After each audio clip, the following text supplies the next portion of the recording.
Star Wars Episode II Attack of the Clones was released in May of 2002.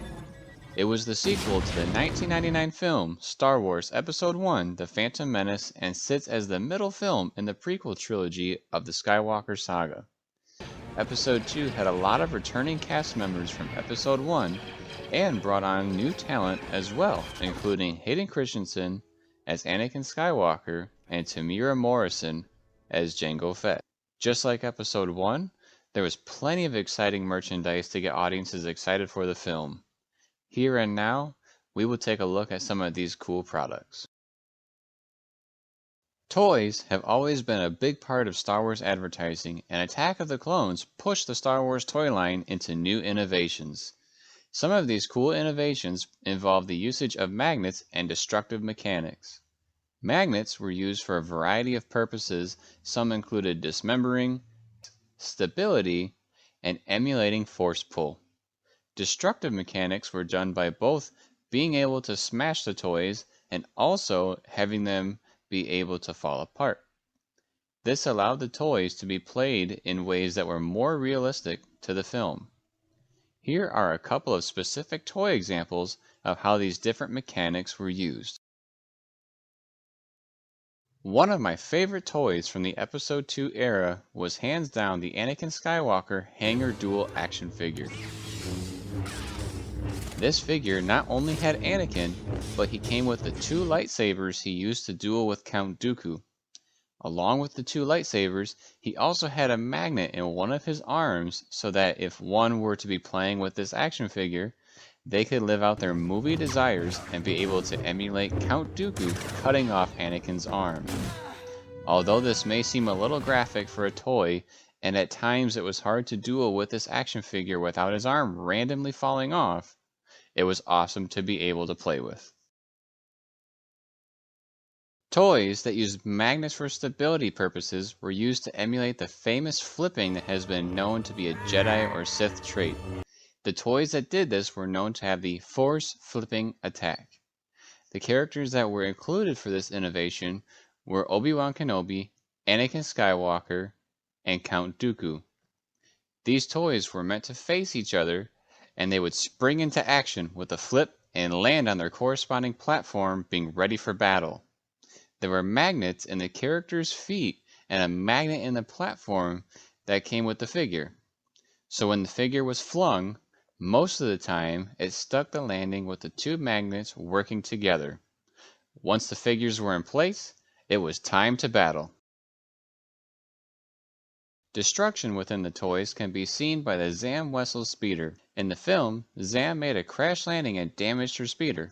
The toy itself emulates the same idea. There were panels that went into the top of the front section of the speeder, and when the speeder was crashed into something, the panels would pop out and the speeder would appear crushed, as the mechanisms inside would click into place. This was a very cool toy and did a great job pushing the realism of these toys. For our final discussions about the innovations of some of the things that went into the action figures, let's take a look at one of the pieces from my own personal collection. This next piece that I'm about to show you is actually the very first figure that I got during the Episode II era. I still remember going to Kmart with my mom, and she said, "Go pick out anyone that you want." And so I picked out this one, which was the Mace Windu with the Blast Apart Battle Droid. So a couple of the innovations that this guy had was, it's kind of hard to see, but actually in Mace's hand right here, there's a magnet in there like we talked about before. And that magnet would attract the lightsaber because the lightsaber had some metal in it, and it could act like force pull, like he's grabbing the lightsaber, just like in the movie. We also have the battle droid. So the battle droid has a destructive mechanic. So that droid isn't actually together. Like when you take this out of the box, the droid is in two pieces. The torso comes right off of where the legs are. So what you can do is you can load this guy into Mace's arm right here to emulate some force push action. And if you shot it at the droid would actually break. You could also swing the lightsaber through it. That would emulate the breaking. And you can also do like a force pull attack as well. Here's some pictures on the back here that kind of show that. There's a lightsaber.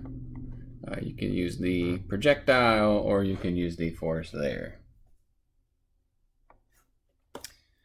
So yeah, that's the last action figure that we're going to take a look at. Again, that is the Mace Windu with Blast Apart Battle Droid. Let's take a look at some of the new board games that came out and the Star Wars twists that were put on some of the classics. The board games for Episode 2 showed some uniqueness and put some twists on well-known games. Probably the biggest and most unique board game that was released during the promotional era of Attack of the Clones would have to be Star Wars Epic Duels game. Although the board game did have a decent amount of influence from Attack of the Clones, this game incorporated characters from all the Skywalker films that were released before Episode 2. This game involved creating dream team matchups to go head-to-head against each other and facing off at well-known Star Wars locations. Some of the other board games that had an Attack of the Clones influence included some of the basics like Monopoly, chess, and Stratego. These games didn't have much Star Wars innovation built into the games outside of already what they are known to be. However, one in particular popular board game that had a Star Wars twist to it was the Game of Life. So we've already talked about a couple board games that came out during the Episode 2 era. Let's take a look at a couple that I have in my personal collection. The first board game we got for you is the Star Wars Jedi Unleashed game. This was a pretty fun game. It takes place in the Geonosis arena when all the Jedi were battling the tons of droids that were in the arena. On the back here we can kind of see what the board looks like. Tons of pieces in this game, lots and lots of pieces. So basically the way this game worked was that each player got a certain amount of Jedi cards, and those cards decided what Jedi you had on the board. And then you would take turns going back and forth, seeing how many droids you can destroy. You would take a turn as a Jedi, and then you'd also take a turn as the bad guys. And you could also try to use the bad guys to take out your opponent's Jedi, because your score is added up based on the amount of droids or enemies that your living characters killed. So if you go around and destroy a bunch of droids with just one person, and then your opponent kills that person, you lose a lot of your score. So you got to keep that in mind while you're playing. If you see up here, Yoda right there in the gunship, he's coming along, and once he arrives on Geonosis, the game is over. And you count up your points and see who won. That was one of the board games that was purely Episode 2 related. Here's a board game that had a little bit of Star Wars innovation, not a whole lot, but that is Star Wars Stratego. So as you can see from the front of the box, it not only had Episode 2 characters, but it had characters from all of the movies that was before Episode 2 came out as well. On the back here, you can get a glance of what the board looks like. And if you notice, there's some people down here with their faces. Those characters had special abilities. That was like the small little twist that was put on this game. Most of the rules are the same as a normal Stratego game, just with a couple added Star Wars twists for the handful of characters. The goal is still to capture the flag, in this case capture the lightsaber, but yeah, most of it's the same. On to our final board game. This one is actually the one that I was most excited about that came out during the Episode 2 era. It is one that just took the Star Wars universe and put a major twist on one of the more common board games, and that is Star Wars Life. So we all know that the regular game of life is you pick a car, you go to college, get married, get a job, the whole 9 parsecs. In this game, you are a Jedi, and you start out as a Padawan. And as you're going along the board, you actually learn new abilities, like skills with the Force, skills with your lightsaber. You battle enemies, and you go on missions, just a whole bunch of different ways to make your Jedi more powerful.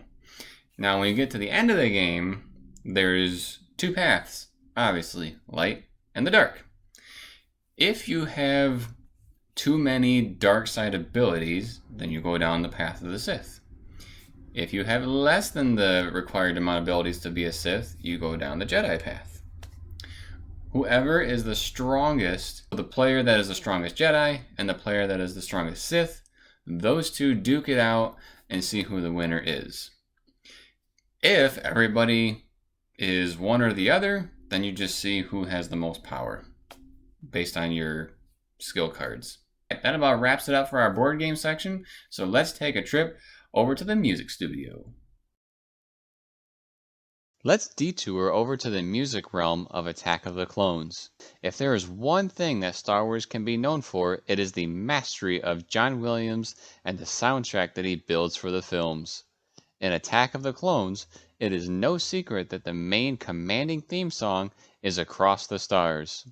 Alongside the music of Attack of the Clones, there was also some collectability behind the soundtracks that can be bought in stores. There were 4 variant covers to collect of the Attack of the Clones soundtracks. The 4 covers consisted of Yoda, Jango Fett, Anakin and Padme, and the film's movie poster. There wasn't anything exclusive to each of these variants, but they made a nice little collectible as there was different art on the front of each soundtrack. One of the more different types of items that I thought was really cool during the Episode 2 era were the Star Wars checks. No, these aren't actually checks. But what they are, they look just like a check. Like you sign it and everything, just like a normal check. But what these were is these were what you call movie cash. And these came in boxes of cereal. So if you're eating your cereal and it says on there that there's movie cash inside, well, if you stick your hand in there, you might pull out one of these. And what you can use these on is you would take it to the movie theater, and it says right about there that it has a $6 value. Because yes, at the time that these came out, movies were $5.50 here locally. So this would have covered your ticket. We got these movie cash check looking things that came out during the time. They're pretty unique, pretty cool. Yeah, Star Wars movie cash. So there's one last thing that I want to share with all of you, and that has to do with one of my favorite things that has to do with Star Wars, and that is behind the scenes stuff.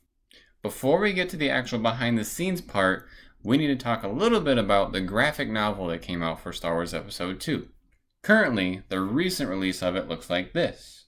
The original release looks like the movie poster. So the thing that's super interesting about this book is when you get to the duel between Count Dooku and Yoda, it's actually a little bit different than what's in the movie. How do we tell right away? Right here, Count Dooku has a blue lightsaber in his hand. And he's dual wielding. So this kind of shows us that, wait a minute, something was very different planned before. And what I did was, I was watching some of the behind the scenes, and sure enough, during one of the talks about the lightsaber duel, they were showing that they were practicing this choreography. Take a look. This fight is greater than anything I've ever been involved in. You notice the phrase I use, I've ever been involved in, because I don't do all that much of it. I physically can't. My hands and my arms will move very fast, my legs won't, not anymore.